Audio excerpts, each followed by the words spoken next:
राजनेता को जनता के जनादेश को स्वीकार ही करना होता है।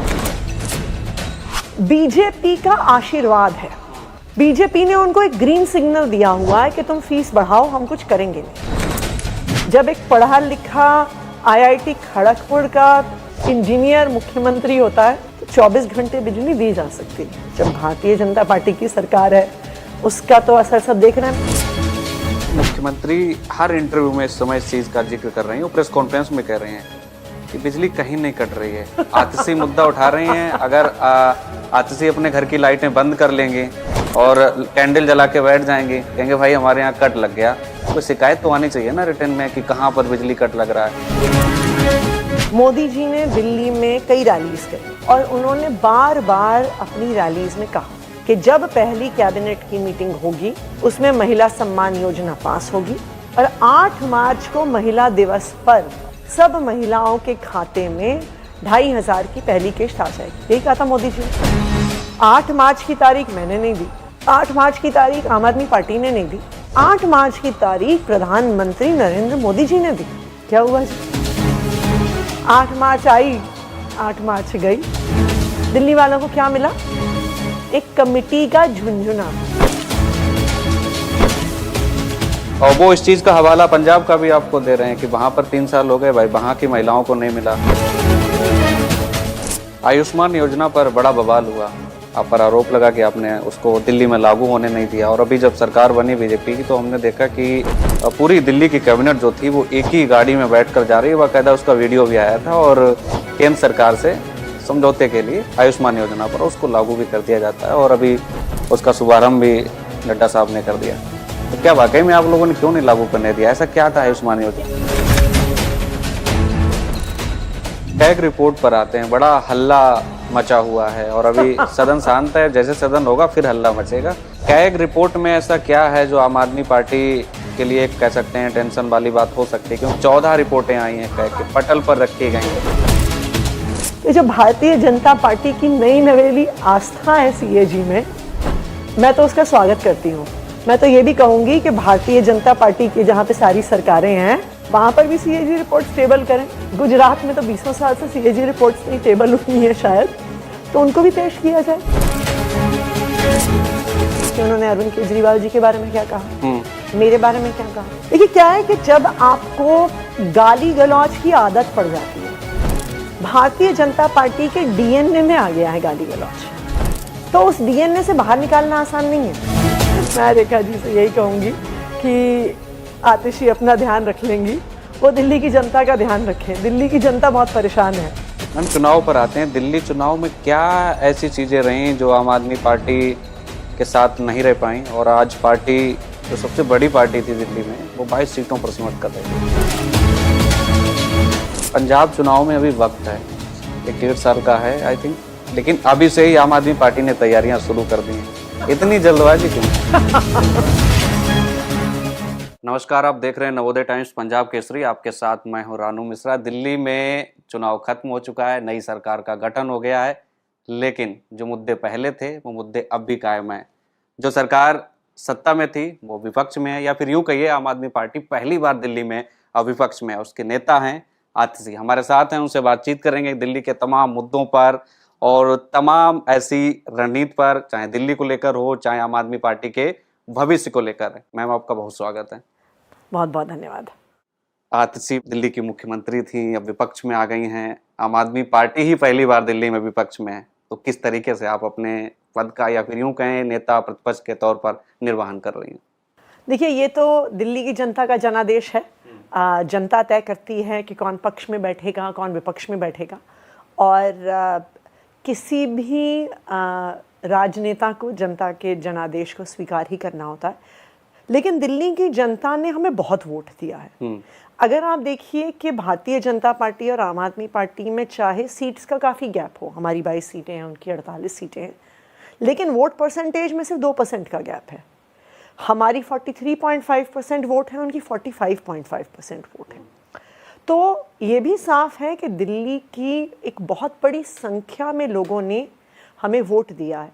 तो अब हमारी ये जिम्मेदारी बनती है कि जब हम विपक्ष में बैठे हुए हैं तो दिल्ली की इस 43.5% वोटर की आवाज़ बनना, एक जिम्मेदार विपक्ष बनना, और जो भारतीय जनता पार्टी की सरकार है उसकी जवाबदेही तय करना, ये अब हमारी जिम्मेदारी है।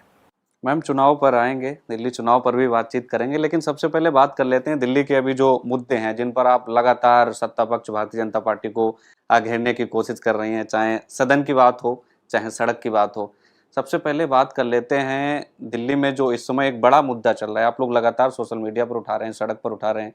दिल्ली में हम देख रहे हैं निजी स्कूलों में लगातार फीस बढ़ोतरी के खिलाफ अभिभावक प्रोटेस्ट कर रहे हैं, जगह जगह से वीडियो जा रहे हैं, आप लोग भी उठा रहे हैं। आपको लग रहा है आप नेता प्रतिपक्ष के तौर पर इस मुद्दे को उठा पाएंगे जोर शोर से? देखिए, आप ये प्राइवेट स्कूल फीस का मुद्दा देखिए तो 2015 में आम आदमी पार्टी की सरकार बनने से पहले इसी तरह सड़कों पे पेरेंट्स उतरा करते थे। प्राइवेट स्कूलों की लगातार शिकायत आती थी कि बेलगाम तरीके से बिना सिर पैर के फीस पे फीस बढ़ाए जाते थे वो लोग। क्यों? क्योंकि उनसे कोई सवाल पूछने वाला नहीं था, उन पर कोई लगाम लगाने वाला नहीं था। 2015 में अरविंद केजरीवाल जी दिल्ली के मुख्यमंत्री बने, आम आदमी पार्टी की सरकार बनी और तुरंत प्रक्रिया शुरू हुई प्राइवेट स्कूल के फीस की ऑडिट की। आपको याद होगा कि 2017-2018 तक आम आदमी पार्टी की सरकार ने जो फीस हमारी सरकार बनने से पहले प्राइवेट स्कूल ले चुके थे उनको भी हमने वापस करवाया। जो बच्चे स्कूलों से पास आउट हो गए थे उनको स्कूल वालों ने फ़ोन कर करके वापस बुलाया कि हमने तुमसे ज़्यादा फीस ले ली थी, वापस आ जाओ, हम तुम्हें चेक देंगे वो फीस वापस करने का। ये देश के इतिहास में ऐसा कभी नहीं हुआ, और ये इसलिए हो पाया क्योंकि आम आदमी पार्टी की और प्राइवेट स्कूलों की कोई भी साठ गांठ नहीं थी, तो हम उन पे नकेल कस सकते थे। जिस दिन भारतीय जनता पार्टी चुनाव जीती है, मेरे अपने जानकार हैं, मेरे मित्र हैं, उनका बेटा द्वारका के एक स्कूल में पढ़ता है। उस प्राइवेट स्कूल ने स्कूल में लड्डू बांटे थे। क्यों? क्योंकि उन्हें लगा अब तो हमारी सरकार आ गई। कुछ दिन पहले भी सौरभ भारद्वाज जी ने एक प्रेस कॉन्फ्रेंस करी जी। और प्रेस कॉन्फ्रेंस में साफ साफ दिखाया कि जो संस्था action committee for private schools करके एक प्राइवेट स्कूल्स की ऑर्गेनाइजेशन है जो 10 साल से हमारी सरकार से लड़ती आई। हम कहते थे फीस नहीं बढ़ानी है, वो हमारे सरकार के खिलाफ कोर्ट जाते थे। हम जैसे ही किसी स्कूल की फीस रोकने का आदेश देते थे वो कभी हाई कोर्ट जाते थे, कभी डबल बेंच जाते थे, कभी सुप्रीम कोर्ट जाते थे। उस एक्शन कमेटी के चेयरमैन भरत अरोड़ा भारतीय जनता पार्टी के पदाधिकारी हैं। ना सिर्फ इतना, उन्होंने खुद रेखा गुप्ता जी जो मुख्यमंत्री हैं उनके लिए प्रचार किया। तो स्वाभाविक बात है प्राइवेट स्कूल खुश होंगे, उनको लगता है उनकी सरकार आ गई है। तो आपको लग रहा है कि बीजेपी ये सब करवा रही है? बीजेपी का आशीर्वाद है। बीजेपी ने उनको एक ग्रीन सिग्नल दिया हुआ है कि तुम फीस बढ़ाओ, हम कुछ करेंगे नहीं। इनफैक्ट हमें तो काफी क्या कहें विश्वसनीय सूत्रों से भी पता चला था कि पिछले संडे को जो रामनवमी का दिन था, शिक्षा मंत्री आशीष सूद जी के घर पे मीटिंग हुई और वहां पे बाकायदा प्राइवेट स्कूलों को कहा गया कि देखो अभी मुद्दा बहुत गर्म हो गया है, पेरेंट्स सड़क पे उतरे हुए हैं, आम आदमी पार्टी बहुत हल्ला कर रही है, लेकिन जैसे ही ठंडा होगा हम तुम्हें फ्री हैंड दे देंगे कि बिना किसी से पूछे तुम हर साल 10% फीस बढ़ा सकते हो। और यही बात मैं कल शाम को ही एक वीडियो देख रही थी, किसी एक प्राइवेट स्कूल के बाहर पेरेंट्स प्रोटेस्ट कर रहे थे, स्कूल का गेट बंद था और स्कूल की मैनेजमेंट वाले ने बिल्कुल यही बात कही। उसने कहा जी ये तो हर साल 10% फीस अब बढ़ेगी बढ़ेगी, और कहा जी हमारे हाथ में नहीं है तो सरकार करवा रही है। तो भारतीय जनता पार्टी में और प्राइवेट स्कूलों का जो माफिया है उसमें बिल्कुल साठ गांठ है, और इसीलिए वो लोग इतना खुश थे जब भारतीय जनता पार्टी की सरकार बनी। और आज अभिभावक परेशान हैं इसलिए क्योंकि भारतीय जनता पार्टी और प्राइवेट स्कूल एक साथ मिले हुए हैं। और मुख्यमंत्री रेखा गुप्ता इस चीज को खारिज कर रही हैं। वो कह रहे हैं सरकार ना तो जो चल रही है माफियागिरी स्कूलों में उनके साथ हैं, और ऐसा कुछ हो रहा है तो इसके खिलाफ सख्त कार्रवाई करेंगे। लगातार वो इंटरव्यूज में ये बात मैं बार बार उनको मैंने चिट्ठी लिखी है, मैंने 2 चिट्ठियां उनको इस मुद्दे पे लिखी हैं, और मैंने कहा है कि अगर आप इस एजुकेशन माफिया के साथ साठ गांठ में नहीं हो तो एक ऑर्डर इशू कर दो कि तुरंत प्रभाव से बढ़ी हुई फीस को रोका जाता है। पहले सारे स्कूलों का ऑडिट होगा और ऑडिट के बाद ही स्कूल बढ़ी हुई फीस ले सकते हैं। क्यों नहीं कर रहे हैं वो? देखिए, कहने से क्या होता है, कहने को तो हम कितनी लुभावनी बात कह दें। मैं अभी कह दूं कि जी बाहर बर्फ पड़ रही है, श्रीनगर जैसा सुहाना मौसम है, उससे हो थोड़ी जाएगा। दिल्ली में 40 डिग्री टेम्परेचर है, मेरे कहने से खिड़की के बाहर श्रीनगर जैसा मौसम नहीं हो जाएगा, मेरे कहने से बाहर नैनीताल जैसा मौसम नहीं हो जाएगा। उसी तरह से मुख्यमंत्री रेखा गुप्ता जी के कहने से कि हम किसी को गलत तरीके से फीस नहीं बढ़ाने देंगे, फीस रुक थोड़ी जाएगी। फीस तो सरकारी आदेश से रुकेगी। आप क्यों आदेश नहीं पारित करते? वो बातें तो बहुत कर रहे हैं, भाजपा की मुख्यमंत्री भी बातें कर रही हैं, भाजपा के शिक्षा मंत्री भी बातें कर रहे हैं, कागज दिखा दिखा के प्रेस कॉन्फ्रेंस कर रहे हैं, लेकिन कोई आदेश नहीं पारित कर रहा कि बढ़ी हुई फीस रोक दो। ये क्या दिखाता है? ये दिखाता है कि वो बढ़ी हुई फीस रोकना नहीं चाहते। दिल्ली चुनाव चल रहा था, अरविंद केजरीवाल लगातार रैलियों में इस चीज का जिक्र कर रहे थे कि अगर भारतीय जनता पार्टी की सरकार आ गई, कमल खिल गया, तो लंबे लंबे पावर कट लगने शुरू हो जाएंगे। और आप लोग लगातार सोशल मीडिया पर तो लगातार वीडियो रिट्वीट कर रहे हैं और लगातार ऐसे वीडियोज भी आ रहे हैं। तो क्या वजह क्या है, क्यों पावर कट लगने शुरू हो गए दिल्ली में अचानक से? देखिए, क्या है कि ये तो आपको भारतीय जनता पार्टी बताएगी कि क्यों पावर कट लगने शुरू हो गए, लेकिन किसी भी व्यवस्था को चलाना, आप देश में किसी भी राज्य में जाइए, किसी भी राज्य में 24 घंटे बिजली नहीं आती। दिल्ली एक इकलौता राज्य था जहां पर 24 घंटे बिजली आती थी। और ये मैं नहीं कह रही हूँ, ये केंद्र सरकार, भारतीय जनता पार्टी की केंद्र सरकार के आंकड़े कह रहे हैं। अभी 25 फरवरी को या उससे आई थिंक 10 दिन पहले 12 फरवरी को राज्यसभा में एक क्वेश्चन के जवाब में सारे स्टेट्स में पावर सप्लाई कैसी है उसका जवाब पेश किया गया सेंट्रल पावर मिनिस्ट्री द्वारा। दिल्ली उसमें इकलौता ऐसा राज्य था जिसमें 24 घंटे बिजली आती है। लास्ट ईयर की पावर मिनिस्ट्री की रिपोर्ट, वो हर साल एक कंज्यूमर रेटिंग निकालते हैं, ऑपरेशनल रिलायबिलिटी, कितने पावर कट होते हैं। दिल्ली के तीनों डिस्कॉम्स नंबर 1, नंबर 2 और नंबर 3 पे थे और वो रिपोर्ट कहती है दिल्ली में 24 घंटे बिजली आते हैं। मैं नहीं कह रही, भाजपा की केंद्र सरकार कह रही। लेकिन ये 24 घंटे बिजली की व्यवस्था चलाना आसान नहीं होता। हमें वो विरासत में नहीं मिली थी, हमने मेहनत करी। जहाँ जहाँ दिल्ली के जिस हिस्से में बिजली की समस्या थी वहाँ पे ट्रांसफार्मर लगवाए, हाई टेंशन लाइंस लगवाई, उसका लोड बढ़वाया, पूरे सिस्टम को कंप्यूटराइज करवाया कि जहाँ जहाँ बिजली जा रही है, अगर कहीं पे भी बिजली जाती है तुरंत पता चले, उसका बैकअप पावर सिस्टम लगवाया। तो ये व्यवस्था चलाना आसान नहीं था। जब एक पढ़ा लिखा IIT खड़गपुर का इंजीनियर मुख्यमंत्री होता है तो 24 घंटे बिजली दी जा सकती है। जब भारतीय जनता पार्टी की सरकार है उसका तो असर सब देख रहे हैं। मैं आज सुबह ही मैं जनकपुरी विधानसभा गई। जनकपुरी विधानसभा, जो बिजली मंत्री हैं भाजपा के आशीष सूद जी, उनकी अपनी विधानसभा है।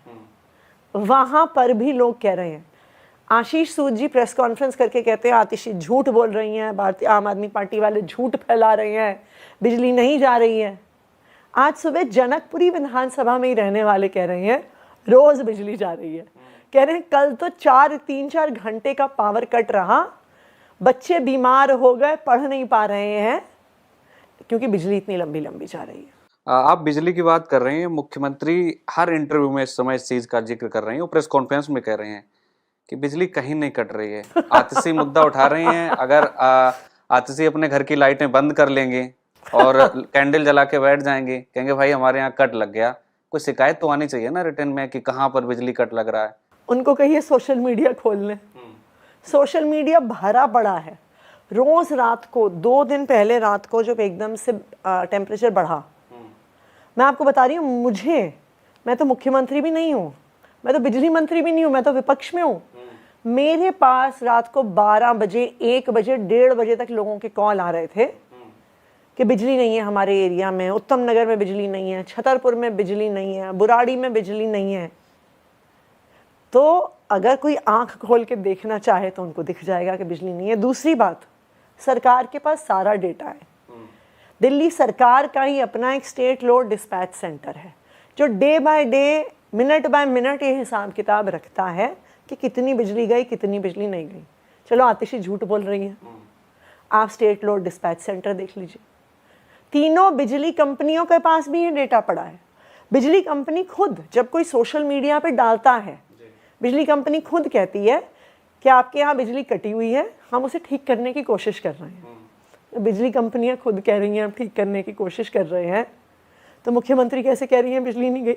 एज अ नेता प्रतिपक्ष आपने क्या कोई पत्र लिखा, कोई शिकायत की दिल्ली सरकार से या मुख्यमंत्री से कि भाई इन इलाकों में बिजली कट रही है? नहीं, क्योंकि ट्वीट तो हम आपके देख रहे हैं, रिट्वीट नहीं हो रहे हैं बिल्कुल, लगातार। हमने लगातार उनको इस मुद्दे को उठाया है।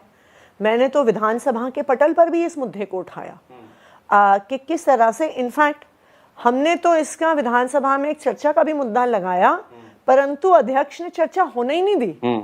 उस चर्चा से पहले ही हमें विधानसभा से उठा के बाहर कर दिया, निलंबित कर दिया। क्यों? क्योंकि वो बिजली के मुद्दे पे चर्चा चाहते ही नहीं है। चलिए आप आतिशी की बात मत मानिए, आप आम आदमी पार्टी की बात मत मानिए, आप दिल्ली वालों की तो बात मानेंगे। अगर कोई व्यक्ति अपने घर के पूरी कॉलोनी का वीडियो बना के दिखा रहा है कि किसी भी घर में बिजली नहीं है, तो क्या वो सारे 100-200 घर वालों ने अपनी बिजली ऑफ कर ली है उस एक वीडियो के लिए? तो देखिए ये बहुत गैर जिम्मेदाराना स्टेटमेंट है। वो दिल्ली की मुख्यमंत्री है, वो कहें कि अब हम कर रहे हैं, हम ठीक करेंगे, अभी हम सीख रहे हैं, हमसे हो नहीं रहा है। वो कुछ अपना प्लान तो दें, कुछ अपना विजन तो दें। भारतीय जनता पार्टी जब से सरकार में आई है उन्होंने सिर्फ एक काम किया है, अरविंद केजरीवाल को गाली दो, आम आदमी पार्टी को गाली दो, आतिशी को गाली दो। विधानसभा के 2 सत्र हो चुके हैं, उसका पूरा लाइव टेलीकास्ट उठा के देखिए। 95% समय सिर्फ और सिर्फ आम आदमी पार्टी, अरविंद केजरीवाल और आतिशी को गाली देने में जाता है। भाई आप, चुनाव खत्म हो गया, आपकी सरकार बन गई, अब जनता ने आपको काम करने के लिए चुना है, आप अपना कुछ विजन तो बताइए। आप बताइए आप कैसे बिजली देंगे, आप बताइए आप कैसे प्राइवेट स्कूलों की फीस कम करेंगे, आप बताइए कि आप कैसे बेहतर व्यवस्था देंगे। उस पर कोई बात नहीं है, उस पर कोई भी बात नहीं करते हैं भारतीय जनता पार्टी वाले, ना उनके मुख्यमंत्री ना उनके कैबिनेट मंत्री। सिर्फ केजरीवाल को गाली दो, सुबह गाली दो, दोपहर को गाली दो, रात को गाली। दिल्ली चुनाव में तीनों पार्टियों की तरफ से, कांग्रेस, आम आदमी पार्टी, भारतीय जनता पार्टी की तरफ से एक महिलाओं के सम्मान में जो राशि की घोषणा की गई, 2100 हो, 2500 हो, 3000 हो, लेकिन 2500 वाली बाजी मार गई पार्टी। और 2500 देने का जो वादा किया गया था उसको लेकर आप लोगों ने विधानसभा से लेकर सड़क तक, हर चौराहे पर, हर ब्रिज पर बैनर तले प्रोटेस्ट किया। क्या लग रहा है, सरकार लागू कर पाएगी? देखिए, मोदी जी का झूठ तो पहले ही महीने में सामने आ गया। मोदी जी ने दिल्ली में कई रैलीज करी और उन्होंने बार बार अपनी रैलीज में कहा कि जब पहली कैबिनेट की मीटिंग होगी उसमें महिला सम्मान योजना पास होगी और 8 मार्च को महिला दिवस पर सब महिलाओं के खाते में 2500 की पहली किश्त आ जाएगी। यही कहा था मोदी जी ने। 8 मार्च की तारीख मैंने नहीं दी, 8 मार्च की तारीख आम आदमी पार्टी ने नहीं दी, 8 मार्च की तारीख प्रधानमंत्री नरेंद्र मोदी जी ने दी। क्या हुआ जी? 8 मार्च आई, 8 मार्च गई, दिल्ली वालों को क्या मिला? एक कमिटी का झुंझुना। ये आप भी वरिष्ठ पत्रकार हैं, आपको पता है इस देश में किसी भी चीज़ को ठंडे बस्ते में डालना हो ना तो उस पर कमेटी बना दो। क्या हुआ जी उस कमेटी का? अब तो 1 महीने से ज़्यादा हो गया उस कमेटी को बने, उस कमेटी की कोई खबर आई है? इनके मंत्री रोज़ प्रेस कॉन्फ्रेंस करते हैं, टीवी के सामने आते हैं, पर 2500 रुपये में बिल्कुल अपना मुंह बंद करके बैठे हुए हैं। दिल्ली की महिलाओं को उन्होंने धोखा दिया है। और मैं तो ये कहूँगी कि दिल्ली की महिलाओं को जो धोखा दिया है ना, इसका असर दिल्ली पे तो चलिए, जब फिर से 5 साल बाद चुनाव आएगा उसका असर तो पड़ेगा ही, लेकिन इसका असर देश भर के बाकी चुनावों में भी पड़ेगा। क्योंकि अब ये साफ हो गया ना कि जो कहते हैं मोदी की गारंटी है, यही कहा था मोदी जी ने कि मोदी जी गारंटी नहीं देते, मोदी जी चुनाव के समय झूठ बोलते हैं और सिर्फ जुमलेबाजी करते हैं। लेकिन आपको नहीं लगता ये जो योजनाएं हैं इनके लिए थोड़ा वक्त चाहिए होता है सरकार को? मान लिया अभी आप ही आम आदमी पार्टी की सरकार दोबारा रिपीट हो जाती, तो आपको नहीं लगता कि आप एक तारीख पर सीधे सम्मान राशि भेजने में कामयाब हो जाते? एक सिस्टम होता है, एक टाइम चाहिए होता है, रजिस्ट्रेशन के लिए बड़ा प्रोसेस होते हैं, डॉक्यूमेंट का प्रोसेस हो, सरकार के विभागों का प्रोसेस हो, अप्रूवल का प्रोसेस हो। तो क्या मोदी जी को नहीं पता था ये? मोदी जी 15 साल तक गुजरात के मुख्यमंत्री रहे हैं, 10 साल से ज्यादा देश के प्रधानमंत्री रहे हैं। तो मोदी जी को नहीं पता था कि किसी भी योजना को लागू करने के लिए समय लगता है, कागज भरे जाते हैं, रजिस्ट्रेशन होती है? ये मोदी जी को भी तो पता था। यानी दो चीजें ही हो सकती हैं इसमें, या तो मोदी जी और उनकी पार्टी को सरकार चलानी नहीं आती, उनको पता ही नहीं है कि सरकारी व्यवस्था कैसे चलती है, और अगर उनको पता है तो मोदी जी ने जानते हुए झूठ बोला, दिल्ली की महिलाओं को झूठा वादा किया। क्योंकि ये जो 8 मार्च की तारीख है ये मैंने नहीं दी है। 8 मार्च की तारीख मोदी जी ने एक बार नहीं, बार बार अपनी हर रैली में कहा है कि 8 मार्च तक दिल्ली की महिलाओं के खाते में पैसे आएंगे। उन्होंने कहा ये मोदी की गारंटी है कि 8 मार्च को पैसे आएंगे। तो सवाल तो ये है ना, नहीं वो कि मोदी जी झूठ बोल रहे थे वो क्या? पलट कर एक ये भी आरोप आप पर लगा रहे हैं, आप पर सवाल खड़ा कर रहे हैं कि भाई इन चीजों के लिए एक सिस्टमेटिक समय की जरूरत होती है। तो मोदी जी कहते हैं मैंने झूठ बोला। और वो इस चीज का हवाला पंजाब का भी आपको दे रहे हैं कि वहां पर 3 साल हो गए भाई, वहां की महिलाओं को नहीं मिला। अगर वहां तो सिस्टम इतना मोदी जी ने ये कहा था क्या कि जब आम आदमी पार्टी पंजाब में पैसा देगी तो मोदी जी और भारतीय जनता पार्टी दिल्ली में पैसा देंगे? ये कहा था क्या उन्होंने? ये कह के वोट मांगा था क्या? ये तो उन्होंने कहीं नहीं कहा। उन्होंने तो बार बार दिल्ली की महिलाओं को कहा कमल का बटन दबाओ, 8 मार्च को तुम्हारे खाते में 2,500 रुपए आएंगे। उन्होंने तो यहाँ तक कहा था कि सब महिलाएं अपने फोन को लिंक कर लें खाते से, और 8 मार्च को SMS आएगा कि खाते में पैसे आ गए। यही कहा था ना उन्होंने। तो देखिए ये तो एक बात तो साफ हो गई है कि मोदी जी ने दिल्ली की महिलाओं को धोखा दिया। ये बात भी साफ हो गई है कि जब चुनाव से पहले मोदी जी कहते हैं कि मोदी की गारंटी है, वो गारंटी नहीं होती है, वो सिर्फ एक जुमला होता है, और चुनाव जीतने के लिए मोदी जी कोई भी झूठ बोल सकते हैं। अब बीजेपी सत्ता में आ चुकी है और सीएम रेखा गुप्ता के नेतृत्व में कई बड़े फैसले लिए जा रहे हैं। आपकी सरकारों के कई फैसले पलटे जा रहे हैं। क्या आखिर उन ऐसे फैसलों में जो सरकार आते ही सबसे पहले उनको पलटने लगे? देखिए इसका जवाब तो वो दे सकती हैं।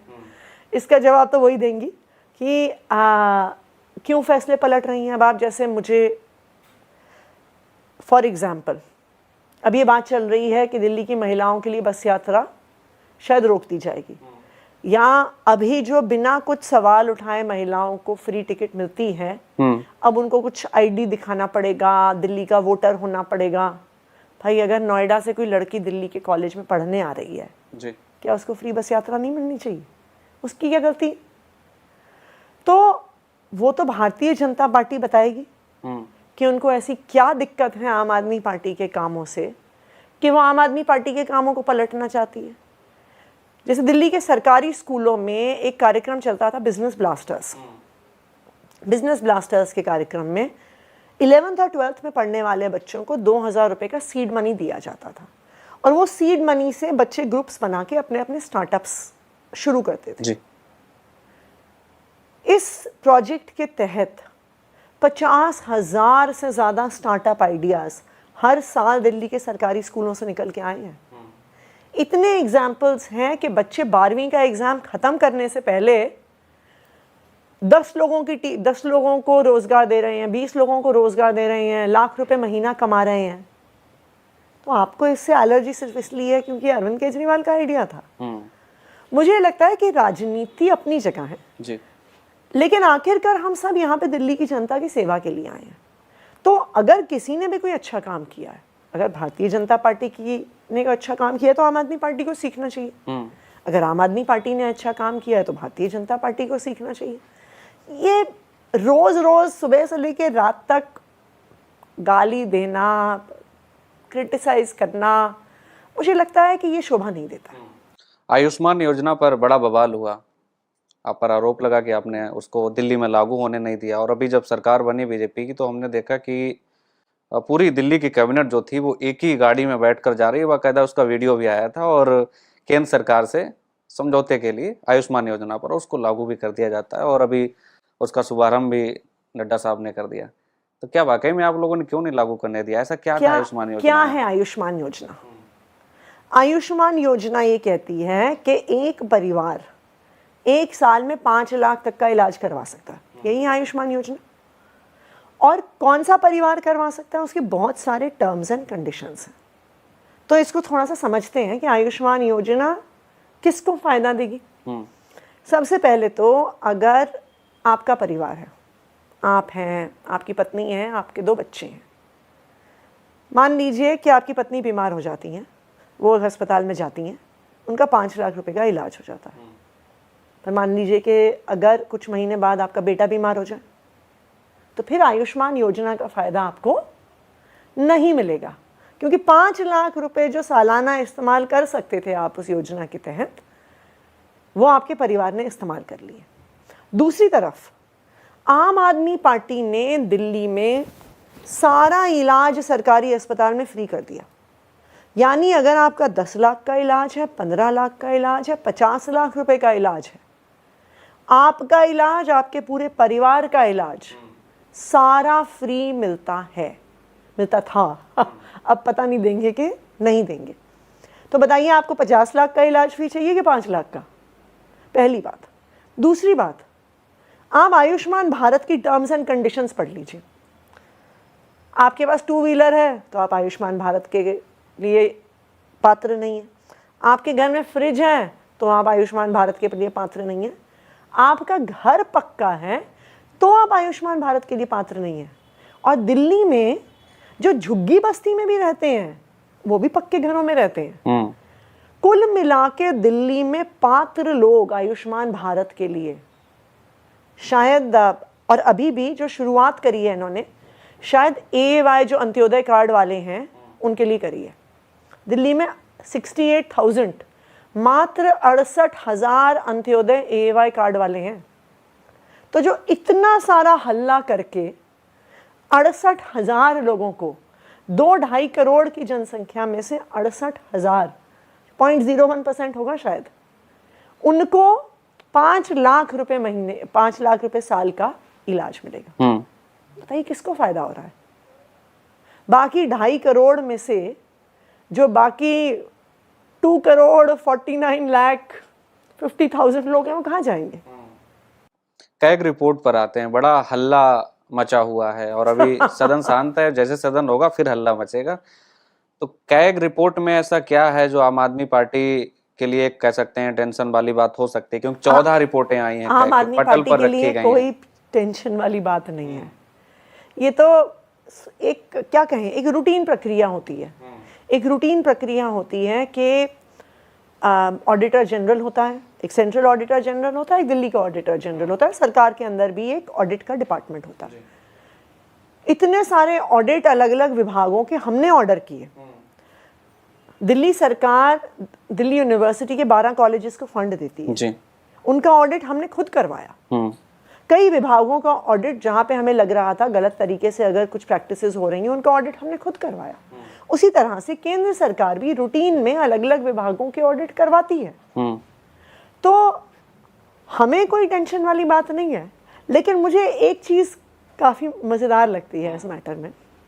ये वही भारतीय जनता पार्टी है जिसने, जब आयुष्मान भारत की CAG रिपोर्ट आई, जिसने आयुष्मान भारत का खुलासा किया कि लाखों लोग एडमिट होने से पहले ही उनका इलाज हो गया, मरने के बाद उनके ऑपरेशन हो गए, 20-25 साल की उम्र के लोगों की पीडियाट्रिक सर्जरी हो गई।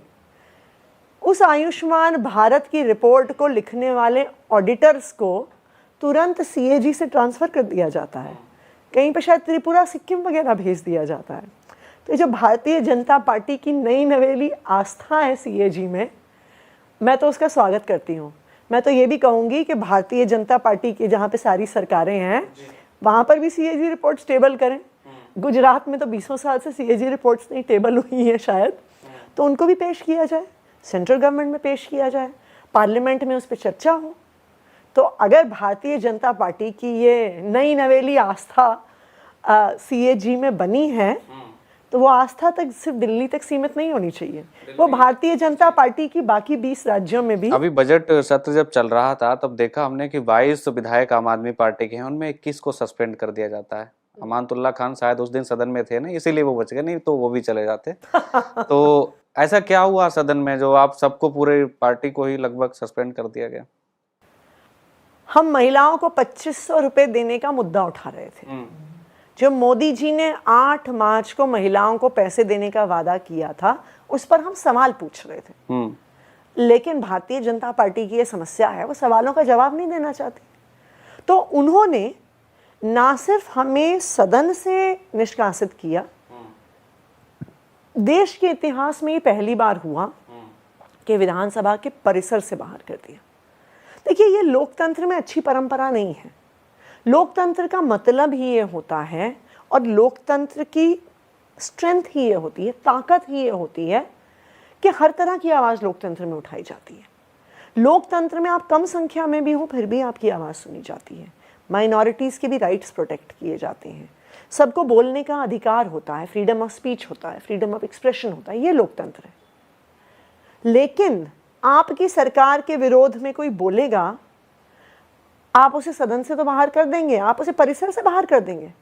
जबकि चाहे वो पार्लियामेंट हो, जहाँ पे निष्कासित होने के बाद रूटीन में विपक्ष के सांसद गांधी मूर्ति के नीचे प्रोटेस्ट करते हैं, अपनी बात रखते हैं। और खुद भी जब भारतीय जनता पार्टी विपक्ष में थी, अगर वो कभी सदन से बाहर हुए, वो खुद गांधी मूर्ति के नीचे जाके दिल्ली विधानसभा परिसर में अपना प्रोटेस्ट करते थे। तो मुझे ये लगता है कि ये लोकतंत्र की दृष्टि से अच्छी परंपरा नहीं है कि आप लोगों को विधानसभा परिसर से बाहर कर दें, क्योंकि ये जो फ्रीडम ऑफ एक्सप्रेशन है, जो राइट टू प्रोटेस्ट है, जो हमारा संविधान इस देश के हर व्यक्ति को देता है, मुझे लगता है कि उसको संभाल के रखना सबके लिए ज़रूरी है। मुख्यमंत्री को मैं सुन रहा था कहीं किसी वीडियो में, वो कह रही थी कि मैं 3 या शायद 4 बहन हैं, और एक बहन हमारी आतिशी भी है। मुझे उनकी बड़ी चिंता होती है कि केजरीवाल ने पता नहीं उनको कहाँ विधानसभा में फंसा दिया और खुद तो निकल लिए। मैं रेखा जी से यही कहूँगी कि आतिशी अपना ध्यान रख लेंगी, वो दिल्ली की जनता का ध्यान रखें। दिल्ली की जनता बहुत परेशान है। रोज 40 डिग्री टेम्परेचर है। 40 डिग्री टेम्परेचर में कौन सड़क पे खड़ा होकर, स्कूल के गेट के बाहर खड़ा होकर तपती हुई गर्मी में प्रोटेस्ट करेगा? वही करेगा ना जो बहुत परेशान है।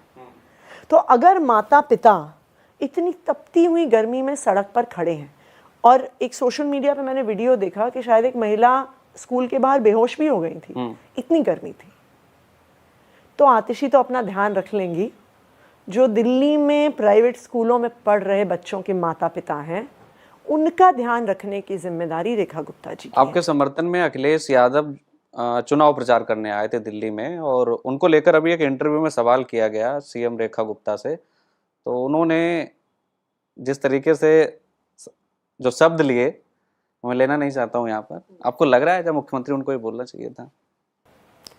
आप अखिलेश यादव छोड़िए, आप उसी इंटरव्यू में देखिए उन्होंने अरविंद केजरीवाल जी के बारे में क्या कहा, मेरे बारे में क्या कहा।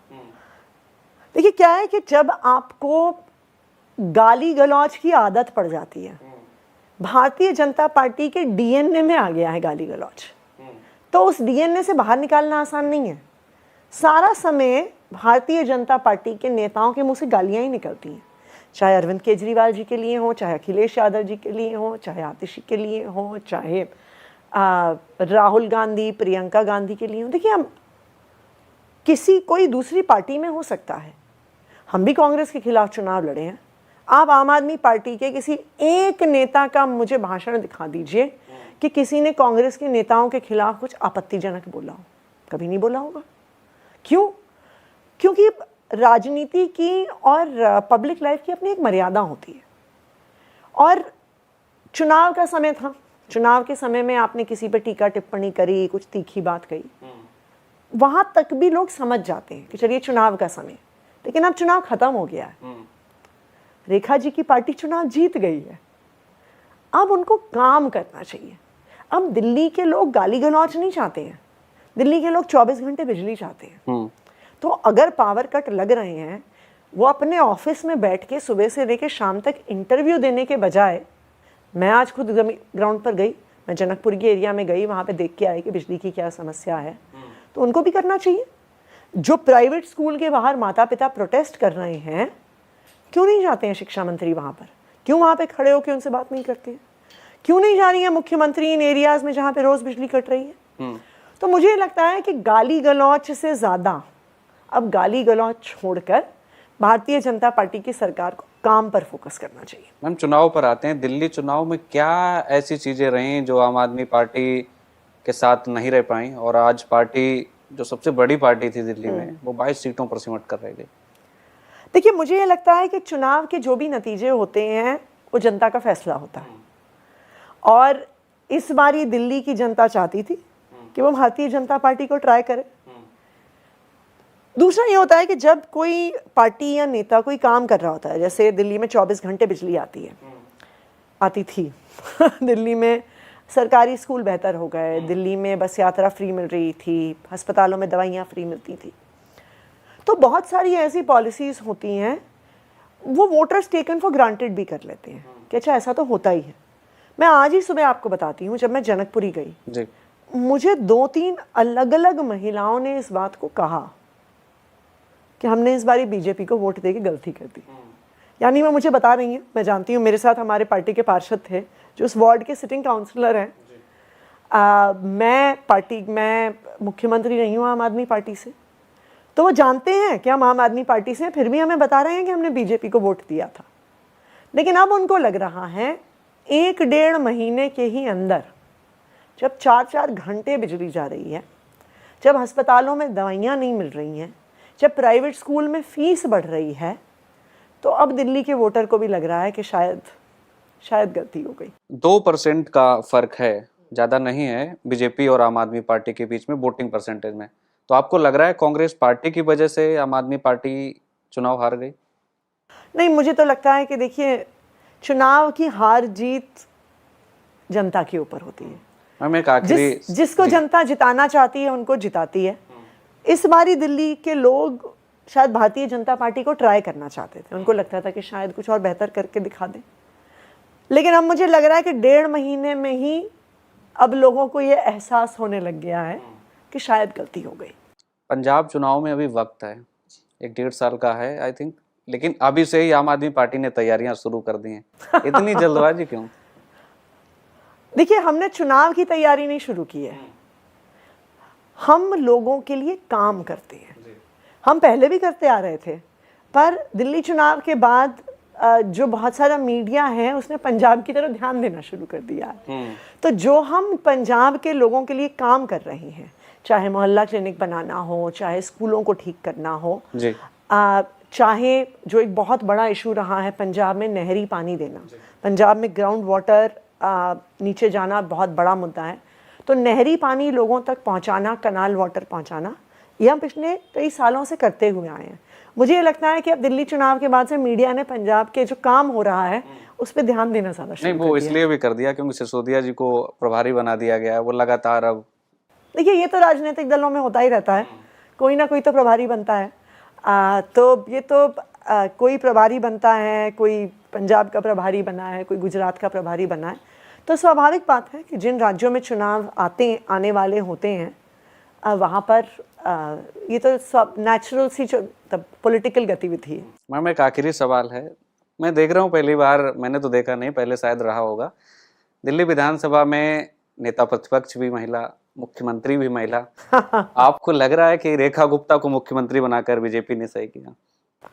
देखिए, ये तो मैं कहूँगी पार्टी का फैसला है, और जो पार्टी जीत के आई है उनके विधायकों को, किसी भी विधायक को मुख्यमंत्री बनाने का पूरा अधिकार है। लेकिन ये मुझे इस बात की तो बिल्कुल खुशी है कि एक महिला मुख्यमंत्री दिल्ली को मिली है, और मुझे लगता है कि शायद ये देश में पहली बार ऐसा हुआ है कि मुख्यमंत्री भी और नेता प्रतिपक्ष भी दोनों ही महिलाएं हैं।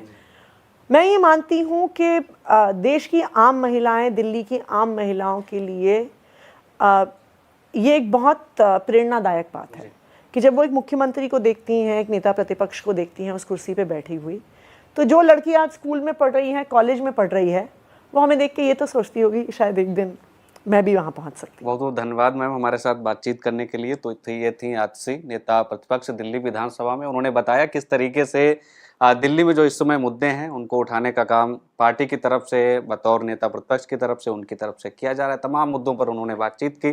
फिलहाल के लिए इतना ही। आप देखते रहिए नवोदय टाइम्स पंजाब केसरी। नमस्कार। किसी भी राजनेता को जनता के जनादेश को स्वीकार ही करना होता है। बीजेपी का आशीर्वाद है, बीजेपी ने उनको एक ग्रीन सिग्नल दिया हुआ है कि तुम फीस बढ़ाओ, हम कुछ करेंगे नहीं। जब एक पढ़ा लिखा IIT खड़गपुर का इंजीनियर मुख्यमंत्री होता है तो 24 घंटे बिजली दी जा सकती है। जब भारतीय जनता पार्टी की सरकार है उसका तो असर सब देख रहे हैं। मुख्यमंत्री हर इंटरव्यू में इस समय इस चीज का जिक्र कर रही हैं। वो प्रेस कॉन्फ्रेंस में कह रहे हैं कि बिजली कहीं नहीं कट रही है। आतिशी मुद्दा उठा रही हैं। अगर आतिशी अपने घर की लाइटें बंद कर लेंगे और कैंडल जला के बैठ जाएंगे, कहेंगे भाई हमारे यहाँ कट लग गया, तो शिकायत तो आनी चाहिए ना रिटर्न में कि कहाँ पर बिजली कट लग रहा है। मोदी जी ने दिल्ली में कई रैलीज करी और उन्होंने बार बार अपनी रैलीज में कहा कि जब पहली कैबिनेट की मीटिंग होगी उसमें महिला सम्मान योजना पास होगी और 8 मार्च को महिला दिवस पर सब महिलाओं के खाते में 2500 की पहली किश्त आ जाएगी। यही कहा था मोदी जी ने। 8 मार्च की तारीख मैंने नहीं दी, 8 मार्च की तारीख आम आदमी पार्टी ने नहीं दी।